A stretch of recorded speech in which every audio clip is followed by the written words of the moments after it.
Please, I can't sleep.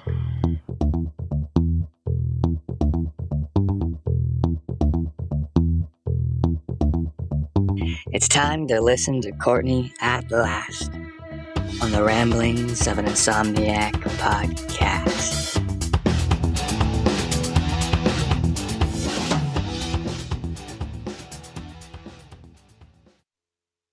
Hello, welcome to another episode of the Ramblings of an Insomniac. I am Courtney. Hello, thank you for tuning in. Welcome back if this ain't your first rodeo, and welcome if it is. So hey, what's keeping you up? What's keeping you guys up at night? What's keeping you from counting sheep? I'd like to hear it. You can totally send me an email if you think of anything that you want me to talk about, anything you think I should fine tune, that I should talk less about, more about, maybe things I could change that are, I'm probably not going to get some fancy studio, but I'd like to hear from you.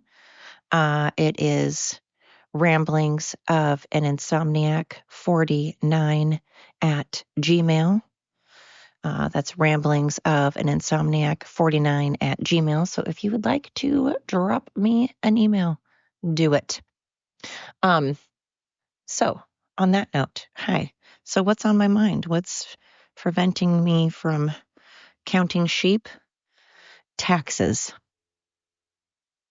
have been brought up, and I got to discussing this topic with some people, and nothing grades on my nerves more than those that do not work or work like 20 hours and collect gigantic income tax, like get a huge check back from taxes because you have kids. And so when you have minor children, you get a gigantic tax credit. And it pisses me the fuck off because I work my butt off. I work overtime, and I work more than 40 hours a week. And I've always worked. I've been working, if you count babysitting and mowing lawns and stuff, I've been doing that since I was like 9. So my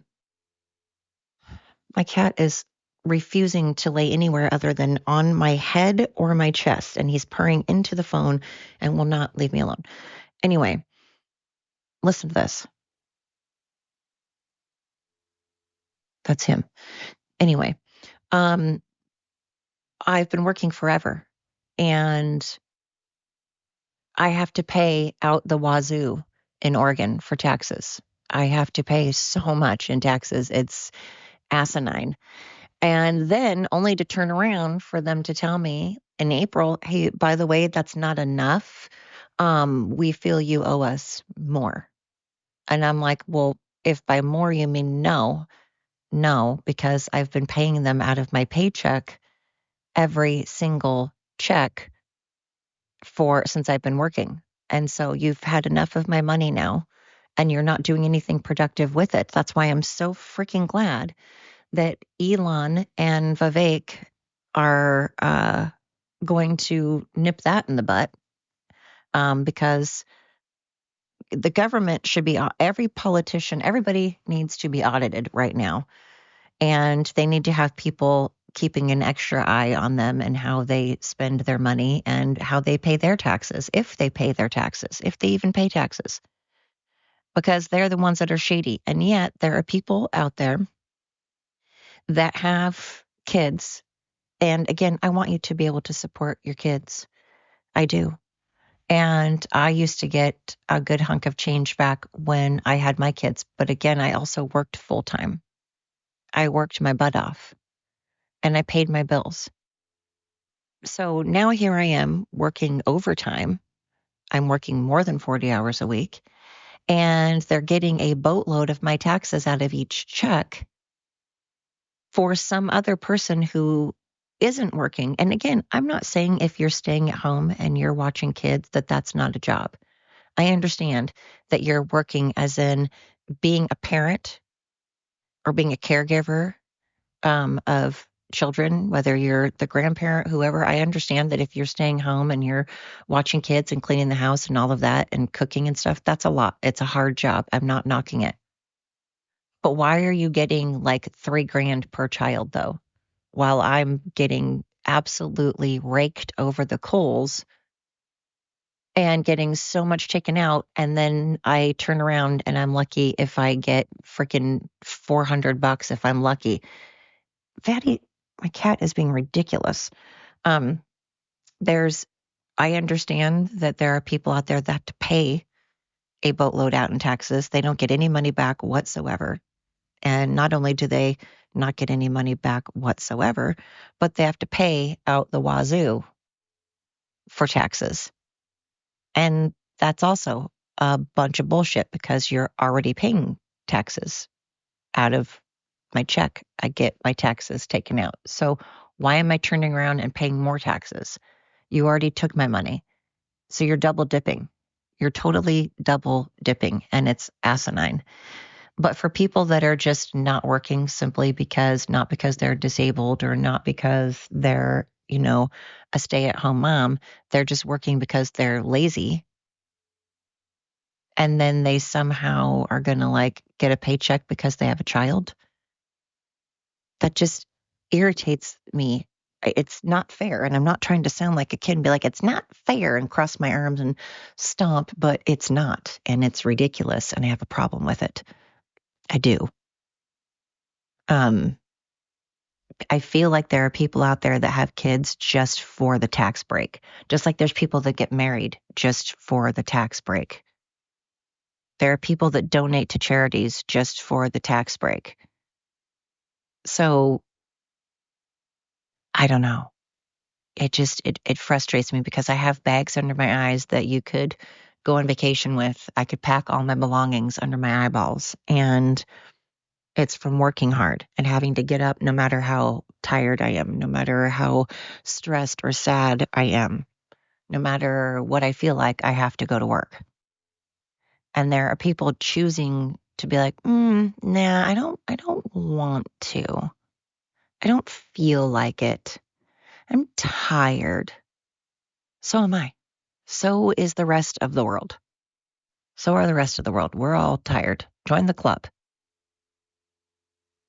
I don't know. And then people get taxes that claim to be poor. And do you think that they spend it on bills or put it into savings? No. Nope.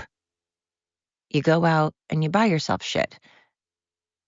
And I'm sorry, but if you're already not working and then you're getting all of this money back from me, you're welcome, by the way. That's courtesy of hardworking people. So you're welcome. And then you're going to throw it in all of our faces by going out and buying the things that we can't buy now because we're too busy giving you all of our money and our blood and our sweat and our tears. So we can't go on vacation and we can't buy new furniture and we can't get our cars fixed and we can't get new clothes and stuff. But hey, you feel free to tootle on out and get your hair done. Look real pretty for sitting home. Get yourself all gussied up to sit home. Just like the people that get food stamps and then turn around and buy cigarettes and buy, really expensive items. The only reason that pisses me off is I'm like, so cigarettes are crazy expensive. And you're saying you don't have enough money to buy food, but you have enough money to buy cigarettes? It just irritates me because I'm like, I have to budget my money. I have to figure out what bills I'm going to pay. And if I'm going to pay all my bills, which, I'm not saying you shouldn't, you obviously need to pay all your bills, but if I didn't have money to pay all of them, I have to prioritize. And I have to prioritize if I want food bills or what order I need things done in, my car fixed, whatever. And meanwhile, you're going to go out and like get your hair done and like at a salon professionally, not buy boxed stuff or have your friend cut your hair. And you're going to go out and get your nails done and you're going to go out and get cigarettes and alcohol? Really? I don't know. Again, if you're working and you're getting genuine assistance and you're doing it until you can get on your feet, I have no problem with that. I have no problem with people getting help. Get help with rent, get help with food, get help with stuff. But be working while you're doing it. And don't make it your dream to stay on assistance. Your goal shouldn't be to just stay on it until you die. That's my problem. So that's keeping me up, is that I have to worry about stuff. And then the other thing is, speaking of work, when people call in sick and they're not actually sick, do you guys understand that that makes other people have to work for you? It doesn't mean that some, Mary Poppins doesn't come out of the sky and start singing and start helping us out.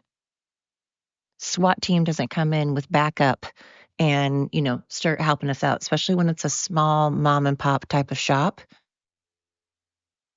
And so when people call in sick for a 99 temperature, that is insanity to me. Why are you even who even still takes their temperature? I just feel like that's not a thing that Generation X does. Like, I don't think we take our temperature. The only time my temperature's ever been taken is when I go to the doctor and they make you do it. But no Generation Xer takes a temperature unless they're forced to do it.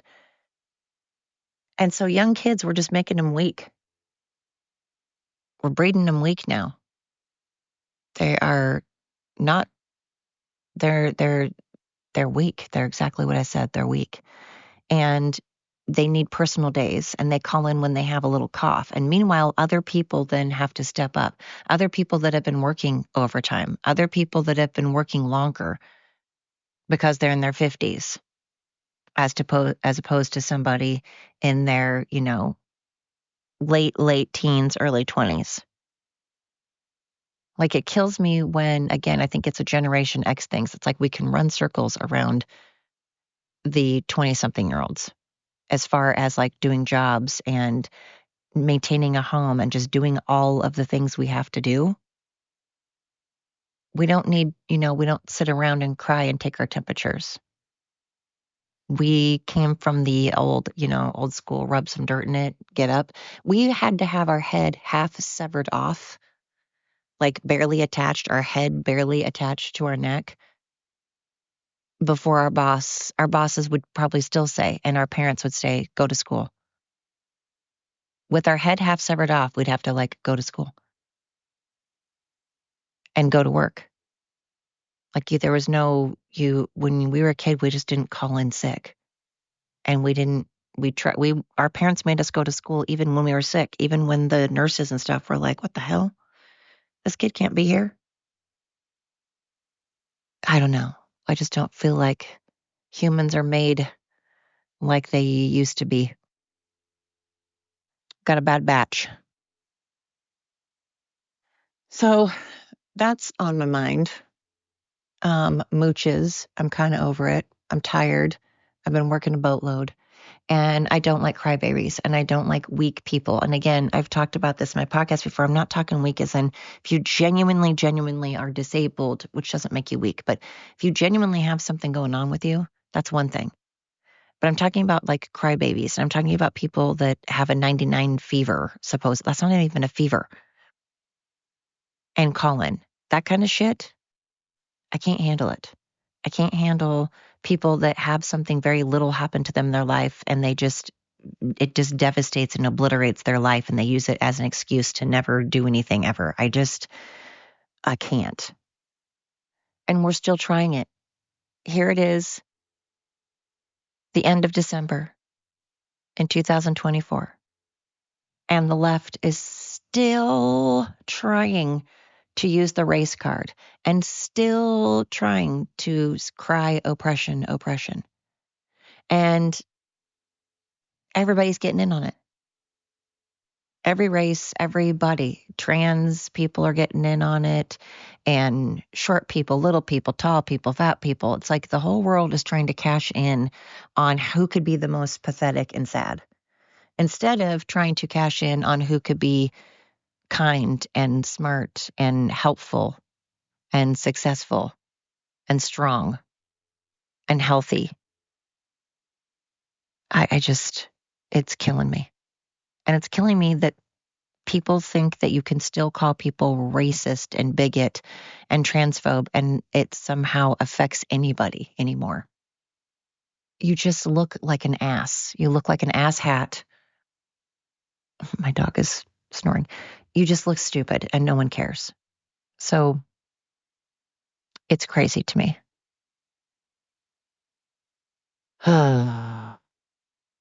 Anyway, that's on my mind. Um, Relationships have been on my mind. It always boggles my mind if when people end a relationship and the other person, it just absolutely refuses to believe that anything they say or do while they're angry counts. That they have carte blanche to just say anything because they're angry or because you broke up with them.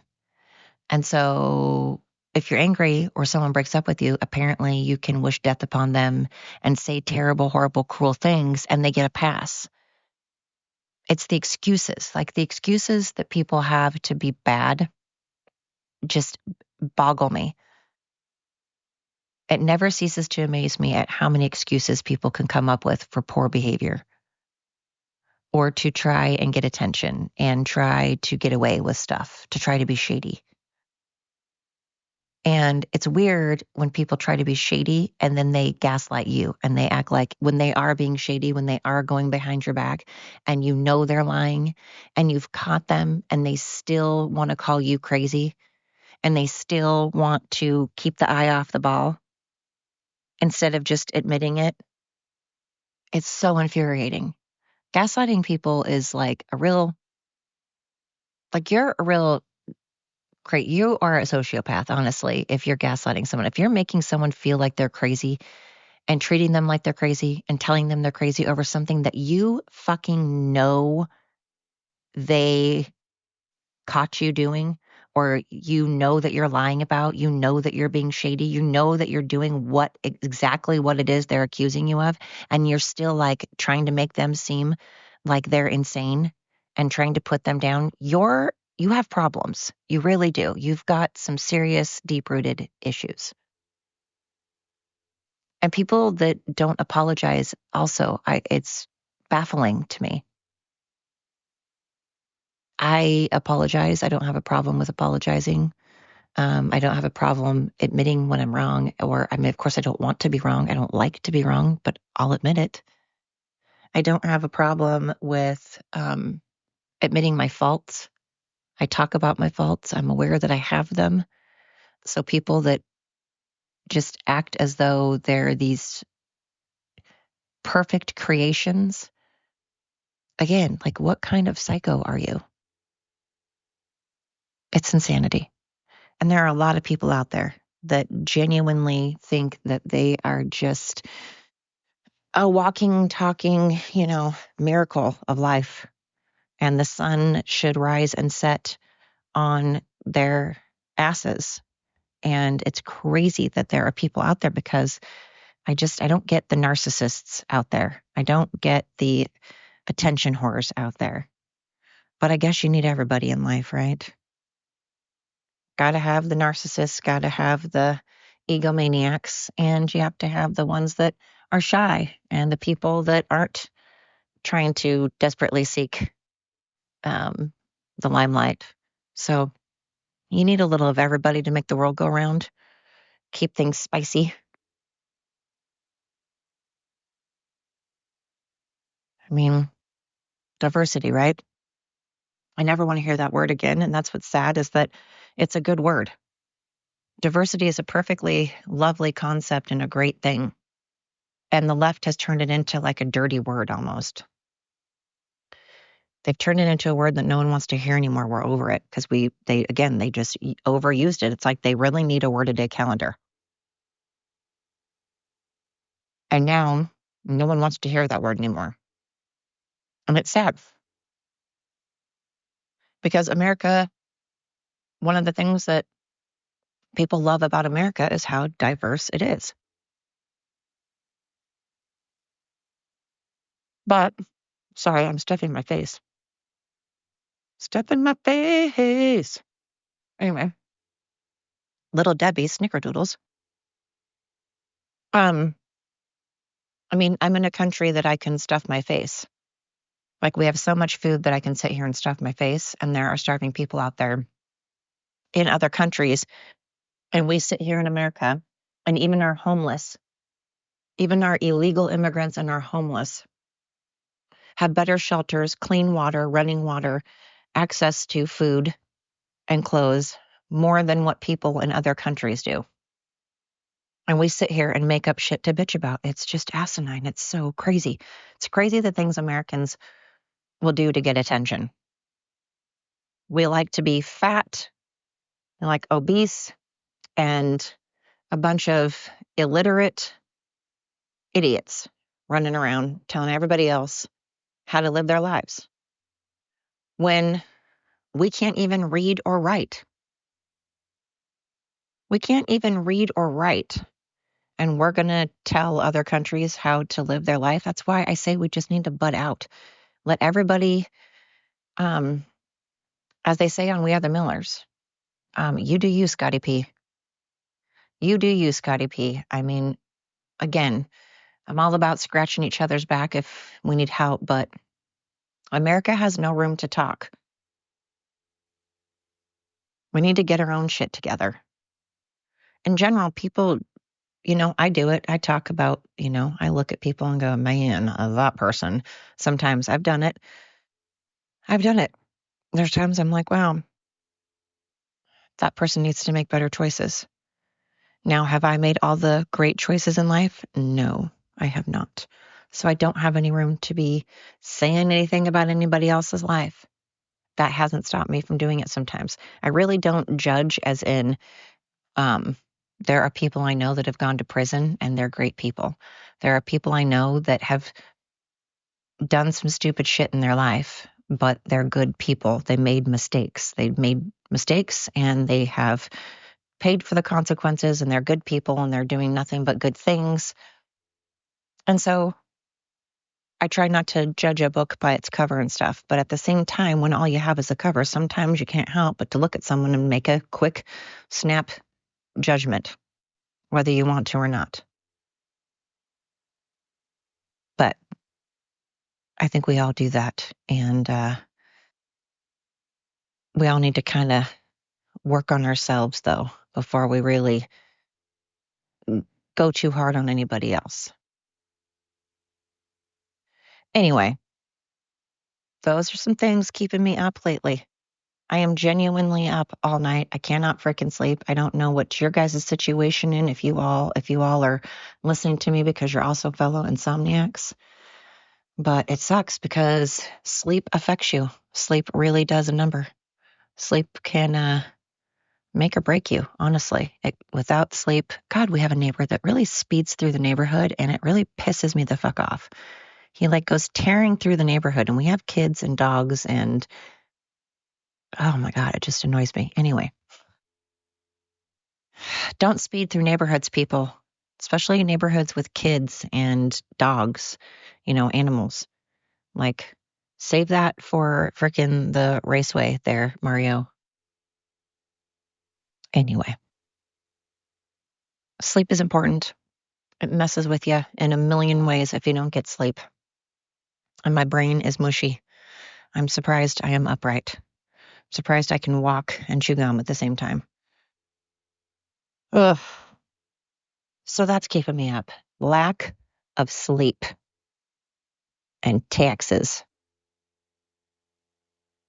Anyway, I appreciate every single one of you that has dropped what you're doing and said, hey, you know what I feel like doing right now? I feel like turning on some ramblings of the insomniac and listening to what this crazy person is babbling about today. And you did it. You stopped what you were doing. Or again, maybe you didn't stop what you're doing. Maybe you're listening to this while doing stuff, but you took time out to actually think and make the conscious choice to listen to my podcast. So, hey, I appreciate it. Thank you, thank you, thank you. Times a bajillion. You rock. And I just wanted to say to everybody out there that is struggling in some way, whether it's with addiction, whether it's just someone has passed away, or maybe you lost a job, maybe you have broken up or separated or divorced with someone, whatever the case is, I'm sorry. I genuinely am, because when we're struggling, it makes it hard to continue to go to work or be a parent or be a friend or a spouse or whatever. And if you're still having to do those things when you have other stressors outside of that, it's difficult. So to everybody out there that is getting it done, and even though they're tired, even though they're stressed, even though they're having a hard time, they're still being the best mom, parent, friend, aunt, uncle, coworker, whatever. You're still trying. You deserve a toast. So toast to you, cheers to you. You deserve a hug, a bonus, a high five, a break. So if for what it's worth, I say thank you. And until next time.